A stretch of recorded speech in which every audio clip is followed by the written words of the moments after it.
Every night, I sat at the farthest platform of the station, trying to disappear. But he was always there, same bench, same silence. I never asked his name until the night he opened the service door and changed everything. The train station looked like time had forgotten it. Dust settled in quiet corners, old vending machines flickered half-heartedly, and the echo of distant announcements played to no audience.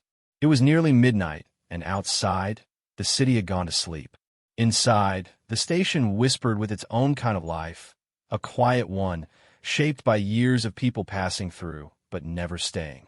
Theo walked in with his guitar case and a duffel bag that had seen better days. He moved slowly, not like someone in a hurry to catch a train, but like someone who didn't care if one ever arrived. His eyes scanned the cracked tiles and empty benches. There was no one behind the ticket window, just the hum of lights that had long forgotten how to shine properly. Track 12 was the farthest one from the entrance. You had to walk past the closed kiosks, the rusted lockers, and the forgotten payphone. It wasn't lit like the rest. Only a single bulb above the bench still worked, casting a circle of yellow light that looked more like an accident than intention. That's where Theo saw him. A man, probably in his late 30s or early 40s, sat on the bench with his elbows on his knees, hands clasped loosely. He wore a dark uniform, something between a janitor and a station operator, but it was hard to tell in the dim light. His face was calm, unreadable, and his posture spoke of a quiet that had been earned rather than learned. He wasn't looking at anything in particular, just being. Theo slowed, then sat at the opposite end of the bench without a word. The man didn't glance his way. Minutes passed like that. Long, slow, uninterrupted. A train rolled by on another platform, but didn't stop. The sound filled the air briefly, then faded. Theo stared at the tracks. They looked cold, unforgiving, like they'd swallowed more departures than arrivals. He didn't know why he was there. Not really. The official reason was a layover. But the truth was, he hadn't booked another ticket. He'd stepped off a train earlier that evening with no destination in mind and wandered into this station by instinct. Maybe it was the music in his head that needed quiet. Or maybe it was just the fatigue that comes from pretending to know what comes next. The man on the bench finally stood, stretched slowly, and walked off without a word. His steps were even, steady like someone who knew every crack in the floor by memory. Theo didn't move. Instead, he leaned back, closed his eyes, and let the quiet take him. He didn't fall asleep, just floated there, half between thoughts, half between memories. The station had that effect. It made time slow down. It made decisions feel like they could wait. And for Theo, who had been running from one moment to the next for far too long, that was exactly what he needed. At some point, he wandered out to the vending machines, bought something warm that tasted vaguely like coffee, and returned to the bench. The man wasn't there, but Theo could still feel his presence, like a subtle outline left in the seat. He stayed until the sky began to shift from black to gray. No trains came. No announcements played. Just the slow arrival of another day that felt exactly like the last. When Theo finally stood to leave, he didn't look back. But something in him knew he'd return to that bench. Not for a train, not for a destination, but because it was the first place in a long time where stillness didn't feel like failure. It felt like permission. Theo came back the next night.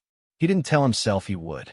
There was no conscious decision, just the gentle pull of routine, of curiosity, of something unformed taking shape. He arrived at nearly the same hour, with his guitar slung over one shoulder and his duffel bag noticeably lighter. The staff at the front desk didn't seem to exist, or had long stopped acknowledging strangers like him. Track 12 was just as he'd left it. Still dim, still quiet, still forgotten by the world. And so was the man. He sat on the same bench, under the same weak halo of yellow light, legs slightly stretched out, one hand resting near a thermos on the bench beside him. He didn't turn when Theo approached, but he didn't shift away either. Theo settled into the far end again, feeling the worn groove of the bench beneath him. The silence between them wasn't tense.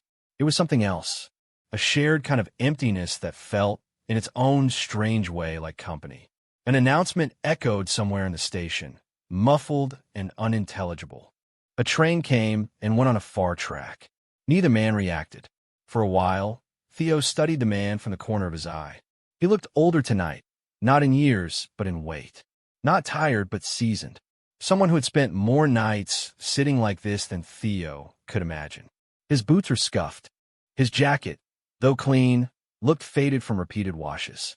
His hands rested calmly in his lap, and even in stillness, there was strength there, quiet, earned strength.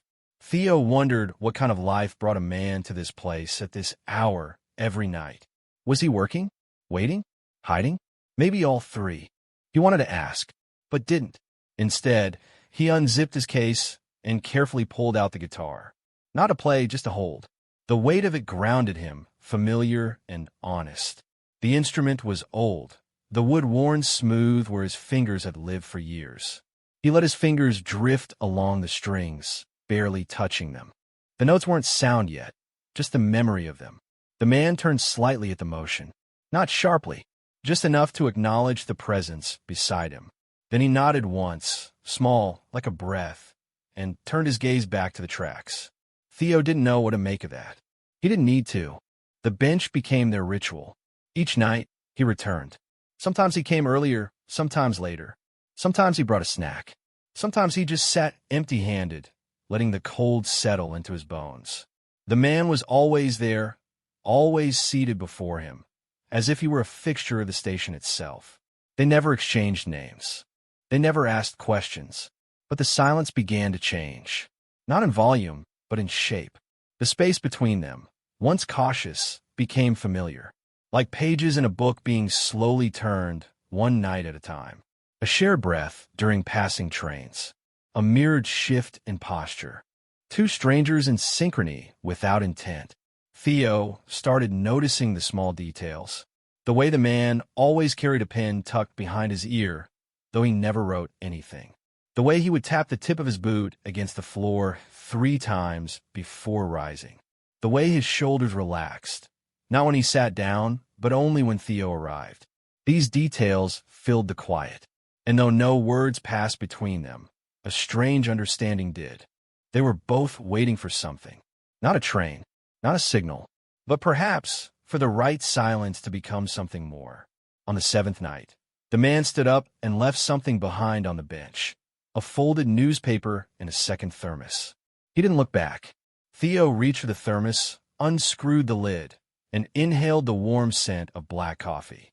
Simple, strong, unspoken.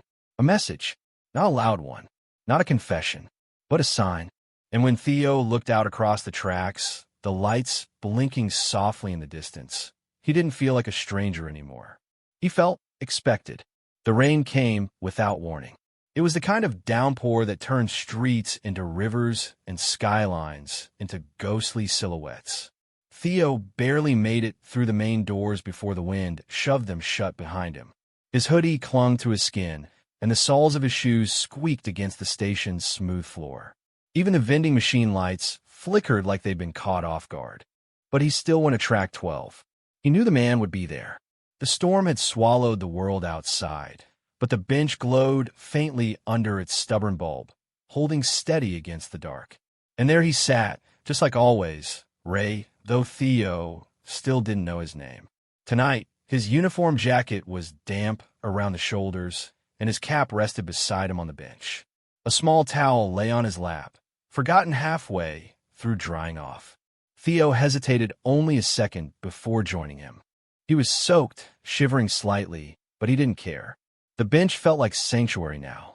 The storm could rage around them, but here, under this narrow strip of roof and flickering light, something stayed still. Minutes passed. Then, without a word, the man stood and motioned toward the service door at the far end of the platform. Theo followed. The room was small, likely a storage or electrical control space. A single chair, a desk, a radiator humming faintly in the corner. A yellow lamp threw a soft glow over blueprints and a stack of weathered station logs. It smelled faintly of rust and stale coffee, but it was dry and warm. The man gestured toward the chair, then reached into a cabinet for a second thermos. He handed it to Theo, who accepted it with a small nod of thanks. They didn't speak. They didn't need to. The silence between them had become its own language. The rain beat against the window. Lightning pulsed somewhere in the distance, and for a brief moment, the whole room was painted in white. It was gone again. Theo sipped the coffee slowly, letting the warmth work its way through his chest. He looked around at the shelves, the tools, the map of old railway lines pinned to the wall. This was a place of routine, of someone who stayed, who didn't run. His eyes drifted to the man. Ray sat on the desk's edge now, arms crossed loosely. His gaze wasn't on Theo, but on the window. The storm reflected in his eyes. There was something different tonight. He looked softer, not fragile, but open, like the storm outside had stripped something away. Theo took another sip and finally spoke, breaking their unspoken agreement. You wait here every night. It wasn't a question. It was an observation. A mirror held up gently. Ray didn't answer. Not right away. Then, with a quiet exhale, he said, Used to be someone else who sat there with me. The voice was low, steady. Not sad, just honest. Theo didn't press. He waited. There was a boy. Ray continued, still not looking at him. Years ago. Musician, too. He used to take the last train in and walk the tracks with his headphones on. Said this place made him feel real. Theo held his breath, not wanting to interrupt. One night, he missed the train. We sat there in silence till dawn. Just like you and me. Ray paused. Then he left. Never came back. The words hung there, somewhere between memory and confession. Theo looked down at his hands. His fingers curled around the thermos. Maybe he needed to leave, Theo said softly. Ray finally turned to look at him. His expression was unreadable, but something flickered beneath the surface. Not pain, just recognition. Maybe, Ray said. Another rumble of thunder passed, softer this time. For a long while, they sat in that room. Two men with too much silence in their past and too little explanation in their present. Outside, the rain began to ease. The storm was passing. Theo stood first. He handed the thermos back, then opened the door and stepped onto the platform again. It smelled like wet concrete and electricity. The air was cleaner, cooler, filled with that strange peace that follows a storm. Behind him, Ray followed. They didn't return to the bench that night. Instead, they stood together near the tracks, side by side, not touching, not speaking, just watching the empty rails stretch into the distance like veins running into the unknown. For the first time, Theo realized something important. He wasn't waiting for a train. He was waiting to stop feeling alone. The next night, Theo didn't show up. Ray noticed immediately, not by the empty space on the bench or the untouched thermos he had brought out of habit, but by the absence of a shift in the air. Theo had become part of the station's rhythm, like the hum of the lights or the distant squeal of brakes on rusty rails. But tonight the rhythm was off. The bench on track 12 sat under its flickering light, waiting. Ray, for the first time in years, couldn't sit still. He paced the length of the platform, checked the arrival screen more than once, even though no trains were due for hours. His routine, usually unshakable, faltered. He told himself it didn't matter. People came and went. That was the nature of this place. It wasn't a home. It was a transition, a space between destinations. Theo had probably moved on. That's what people did. But still, Ray stayed longer than usual. He left the thermos behind that night, just in case. Theo hadn't planned to miss the station, but he also hadn't planned anything lately. After the night of the storm and the quiet confession in the control room, something in him felt unsteady, not in a bad way, more like the ground beneath him had shifted ever so slightly. He spent that evening wandering the city streets, his guitar slung over his back, the sound of distant horns and sidewalk chatter wrapping around him like a song he didn't know the words to. He stopped at a diner, wrote a few lines of music, stared at the bottom of a coffee cup long after it had gone cold.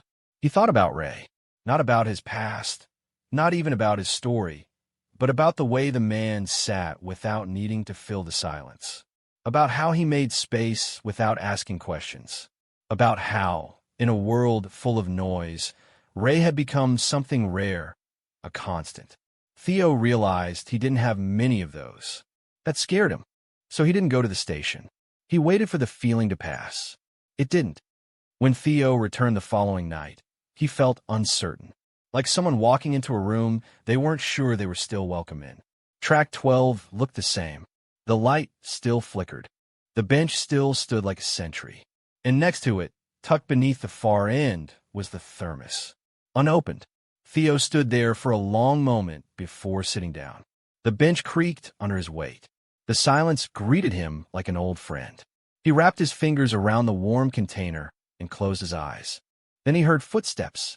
Ray emerged from the shadows of the far stairwell, hands in his coat pockets. He said nothing, but his expression softened when he saw Theo sitting there. He didn't ask why he hadn't come the night before. He didn't need to. Theo offered the thermos wordlessly, and Ray took it, setting it down beside him without drinking. They sat like that, shoulders a meter apart, the space between them full of unsaid things that didn't need to be named. A low whistle echoed through the station. A train, long overdue, crept down the opposite track, slowing but not stopping. Its windows were mostly dark. Just freight. No passengers. No destinations. Theo watched it pass, then turned toward Ray. "I've been running for a long time," he said quietly, his voice barely more than the hum of the rails. Ray didn't reply, but his eyes met Theo's with something close to understanding. "I thought music was my direction," Theo continued. "But lately, it feels more like something I carry than somewhere I'm headed." Ray looked down at his hands, then out toward the rails. "Maybe it's both," he said, finally. "Some of us carry what keeps us going. Others carry what keeps us here." Theo let those words settle. The platform grew quiet again, save for the low buzz of electricity and the soft drip of water from the roof above. The world felt paused, like a page halfway turned. He didn't know what tomorrow would look like, but for the first time in a long time, he didn't feel the need to run toward it. Not when the present finally made sense. Time didn't pass in hours at the station anymore. It moved in smaller ways. The cooling of coffee, the flicker of a bulb, the soft shift of shoulders on a wooden bench. Theo had started measuring his days not by events, but by presence. Whether Ray was there, whether he stayed after the thermos was empty, whether the silence between them felt still or full. It had been 2 weeks since the first night Theo returned. He hadn't left the city, hadn't even tried. Something about Track 12 had rearranged the path ahead of him. Not redirected, but clarified. It wasn't that his life had stopped. It was that he had finally paused long enough to hear it breathing. Ray didn't change much, not in the ways most people would notice. He still arrived before Theo, still wore that same dark jacket, still carried his pen behind his ear like he might one day need it. But he listened more now, with his eyes, with the way he shifted slightly closer when Theo sat down, with the way he stayed long after the last train had passed. Theo had started playing again, not for crowds, not even in clubs, just in fragments. On that bench, late at night, just a few notes at a time. Some improvised, some remembered. He never played full songs, only shapes of melodies, like threads of memory woven softly through the quiet. Ray never asked him to, never commented. But on one night, cool and windless, he reached into his coat and placed an old harmonica beside Theo without a word. It was rusted around the edges, scratched, well used. Theo looked down at it, then up at Ray, whose face remained unreadable, but not closed. It became a new kind of conversation. Guitar and harmonica. Not in harmony, not always in key, but honest, lopsided duets that spoke of things neither of them could say aloud. Each note filled the space that silence once guarded so carefully. The station had become theirs now, not officially, not by ownership, but by intention. No one else sat at Track 12 anymore. No conductors checked. No commuters wandered there by accident. It was a forgotten corner claimed by 2 men who had once felt forgotten themselves. And maybe that was what drew them back again and again. Not loneliness, recognition. On a quiet Wednesday, Theo arrived with a suitcase. It was a small one, worn leather, a bit heavier than it looked. He didn't sit right away, just stood at the edge of the platform, staring down the tracks. They stretched into the dark, endless and unmoving, like a question without an answer. Ray appeared minutes later, slower than usual. He saw the suitcase, said nothing. Theo finally sat. His fingers traced the edge of the case beside him. I got an offer, he said softly, more to the tracks than to Ray. It's not a big thing. Just a studio gig in another city. A few weeks, maybe longer. Ray's posture didn't shift. He just listened. Theo nodded once, more to himself. I haven't said yes yet.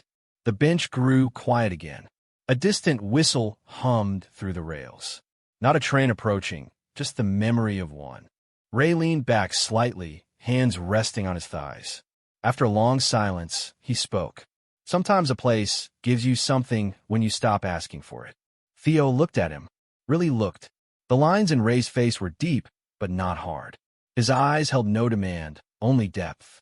No expectation, only presence. I think this place gave me you, Theo said quietly. Ray exhaled through his nose, barely a smile but enough. Then, after a moment, he reached into his jacket and pulled out a small folded paper. He placed it on Theo's suitcase and stood. Theo unfolded it slowly. It was a schedule, not a train's, of music, handwritten, local gigs, open mics, jazz nights in dim corners of the city. A few notes scribbled beside each one. Ray's pen had finally been used. Theo looked up, but Ray was already walking away. Down the platform, not disappearing, just stepping into his rhythm. And Theo smiled. Because some tracks don't take you anywhere. Some tracks are where you arrive.